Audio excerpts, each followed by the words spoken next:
성경을 한자를 푸는 대구의 오집사입니다. 오늘은 결청자에 대해서 말씀드리겠습니다. 우리가 청명하다 또는 쾌청하다 할 때 청자지요. 자, 여기서 보시면 날일자가 회가 보이고 그죠? 예, 푸르다 푸른 청자가 보입니다. 자, 여기 뭐 날이 푸르다 이러면 하늘 천자를 쓰고, 제가 만약 글자를 만든 사람이면 하늘이 푸르다 그래서 개다 이렇게 이야기할 수 있는데, 지금 날일자가 있는 거 봐서는 그게 아니다는 거죠. 그래서 이것이 더 성경적이다는 것을 보여주고 있습니다. 해와 같고 달과 같으신 하나님이신 이스라엘 왕이, 하나님이시면서 이스라엘 왕이신 분이신데 그분이 흙의 몸을 입으시고 육체로 이 땅에 오셨다는 거죠. 그분은 해와 같고 달과 같으신 분이죠. 자기 땅에 오셨을 때 6월절 전날 여호와의 날에 그분이 33세라는 거, 청년이었다는 거죠. 대적들의 수족에 찔려 십자가에 달려 있었고, 성전을 3일 만에 짓는 자여 하나님의 아들 이스라엘 왕이면, 하나님의 아들인데 이스라엘 왕이면 내려오라 이렇게, 그래 내려와서 믿게 하라 비방하였다. 해가 빛을 잃고 어둠이 임할 때에 용사처럼, 그 다윗 왕과 삼손을 생각하시면 됩니다. 그의 군대 앞에서 자, 부르짖으셨다. 헐떡이는 해산하는 여인처럼 그분이 청색정이 되었다는, 숨이 차서 청색정이 되었다는 거죠. 그분이 부르짖었다는 거죠. 부르짖을 혼자가 보입니다. 날일자가 옆으로 넘어서 해가 빛을 잃었고 메시아가 죽었다는 뜻이고, 부르짖었다는 걸 나타낸 거죠. 멀리하지 마십시오 이렇게 나타낸 거죠. 해산하는 여인처럼 부르짖고, 그날은 어둡고 캄캄한 날이다. 짙은 구름이 덮인 날이라 하고 요엘서에 표현하고 있죠. 젊으신 분이 십자가에 달리셨습니다. 하나님의 이 흙으로 오신 분인데 십자가에 달려서 죽으시면서 하나님이 그때 임재하셨다는 거죠. 해가 빛을 잃을 때 하나님이 임재하셨다는 거죠. 그때 그분이 부르짖었다는 거죠. 그죠?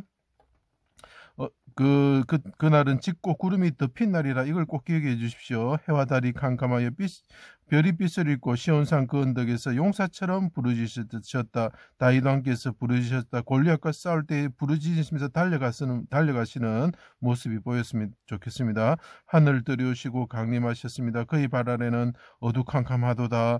흑암을 숨는 곳으로 삼으사 물의 흑암과 빽빽한 구름으로 그리하시도다.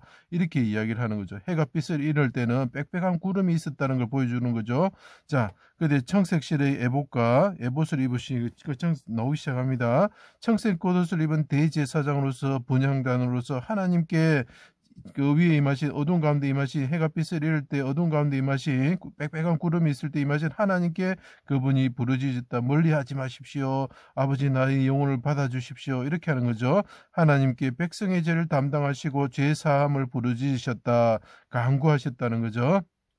토로하셨다는 거죠. 토로할 때 토자가 돼야 됩니다. 흑암이 사라지고 광명이 비치게 되었다는 거. 9시. 자, 이게 60부터 90까지 어둠이 임하였죠. 그죠? 9시에 그분이 부르짖으시죠. 그 다음에 어둠이 사라져버린 거죠. 이것이 중요한 것입니다. 그 어둠이 끼쳤다는 것은 그 사람들에게 흑암이 임하였다는 뜻이고, 그 흑암의 심판이 임하였다는 것이죠. 근데 그분이 하나님께 부르짖을 때 어떻게 됩니까? 다시 밝음이 오는 거죠. 새 나라가 시작되었다는 거. 그 사람들에게 흑암이 사라졌다는 거죠. 허물을 빽빽한 구름까지 사라지게 하신다는 이사야서에 표현하고 있습니다. 구름이 사라지는 것 같이 너희 죄가 사라졌다 이렇게 선포하는 것입니다. 그 언제 그러냐? 예수님이 헐떡이는 해산한 여인처럼 몸이 푸르게 되셔서 부르짖으셨을 때 이런 것이죠. 그래서 허물을 빽빽한 구름같이 사라지고 죄를 안개같이 없이 하셨습니다. 그래서 영혼을 속건제물로 드리면서 죄사함을 얻기 위해서 기도하셨을 때 우리가 의롭게 된다는 것입니다. 구름이 사라지는 것을 보면서 우리에게 흑암의 심판이 사라졌구나. 우리가 그 구름이 사라지듯이 우리 허물과 죄가 사라졌구나라는 것을 보여주는 것이죠. 사망이 멸하여지는 것이죠. 심판의 흑암에 놓인 자들이 빛의 나라로 들어가게 되는 것이죠. 그의 나라가 왕성해지는 것이죠. 해와 같으신 왕이 오셨는데 그분이 부르짖으실 때 백성들이, 풀과 같은 백성들이 하늘에 이른 비와 늦은 비가 내리면서 왕성해지는 거죠. 자, 개다 말다 눈물이 많았다. 그 백성들이 어떻게 됩니까? 눈물을 흘리면서 죽음과 사망에 이르렀던 자들이 어떻게 된다고요? 예, 구원을 받아서 주님께서 우리의 눈물을 씻어주시게 되는, 눈물이 마르게 되는 거죠. 더 이상 눈물이 나지 않는 게 되는 거죠. 그분이 십자가에서 우리를 위해서 대신 울으셨기 때문입니다. 그분이 우리를 대신해서 불심판을 받으셨기 때문에 우리는 더 이상 죽음이 없는 것이죠.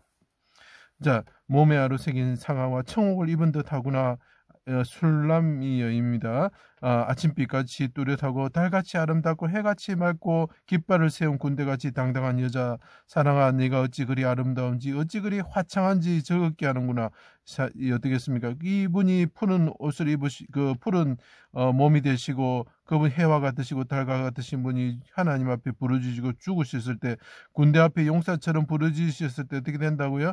우리의 마음이 하나님의 마음이 화창해지고 즐겁게 되는 거죠. 마음이 개운하다, 개다, 맑다 이런 뜻이 됩니다. 자, 다시 이어가겠습니다. 예수님이 그 십자가에 오셔가지고 십자가에 달리셔서 이스라엘 왕이 죽으셨을 때 그분이 육체로 오셔서 어둠이 해가 빛을 잃고 어둠이 말 때 빽빽한 구름이 덮였을 때 굿시에 그분이 하나님께 부르짖으실 때 어떻게 되면 빽빽한 구름이 사라지고 그 구름이 사라지듯이 우리의 죄를 사하여 주시고 우리를 어렵게 하심으로 사망이 멸하여진다는 거죠. 그분이 그 해와 같으신 분이 그 몸이 푸르게 되었을 때 그 일이 일어난다는 거죠. 그분이 부르짖으면서 헐떡이면서 부르짖을 때 씨를 낳게 되는 거죠. 자기 백성을 낳게 되는 거죠. 우리가 그 일을 통해서 하나님의 나라로 거듭나게 되는 것입니다. 그것이 난다는 것이죠. 그렇게 될 때 어떻게 됩니까? 우리의 슬펐던 마음이 사라지고 우리 마음이 개운해지고 우리 마음이 기쁘고 즐겁고 하나님을 찬송하는 삶을 살게 되는 것이죠. 그래서 우리의 마음이 개어지는 거죠. 그리고 날씨가 개게 되는 거죠. 그래서 이것이 결정이 되는 것입니다. 제 강의를 들어주셔서 감사합니다.